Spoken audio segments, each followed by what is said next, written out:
Imagine waking up one morning, only to find your country conquered before breakfast. That's exactly what happened to Denmark on April 9, 1940, when Nazi Germany pulled off one of the fastest military invasions in modern history, and the world barely had time to blink.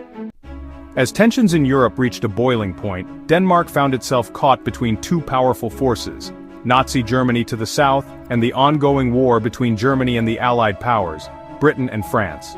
Germany, already at war after invading Poland, was hungry for control, not just of land but of resources. It relied heavily on iron ore from Sweden, and those shipments flowed best through the Norwegian ports. That made Denmark and Norway strategic targets both geographically and economically.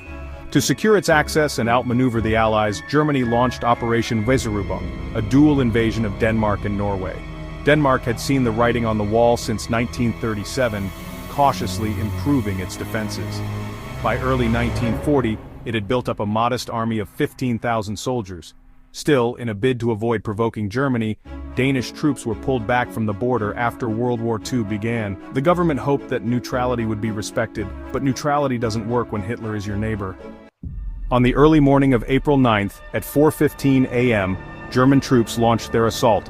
Paratroopers and Marines landed across key locations.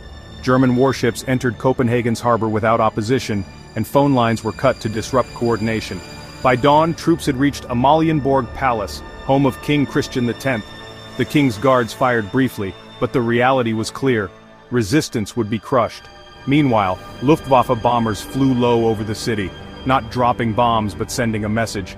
Copenhagen could be flattened at any moment.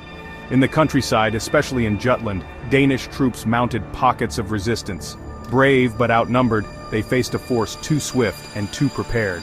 Just 2 hours after the invasion began, the Danish government made a heart-wrenching decision: surrender. At 6 a.m., the order was issued to avoid unnecessary bloodshed. Some troops didn't receive it until after 6:30, but the outcome was inevitable. In under 6 hours, Denmark had fallen. It became, well, one of the quickest military conquests in modern warfare.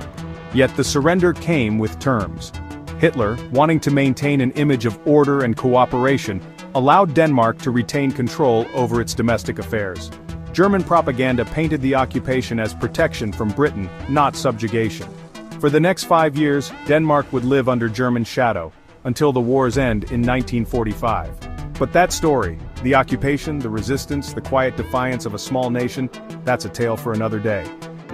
Thanks for watching, and a special salute to our patrons: James Bissonette, Party Boy Co., Michael Reynolds, Gustav Swan, Winston Kaywood, Sky Chapel, Adam Harvey, Gable Airy, and Azarka Flash.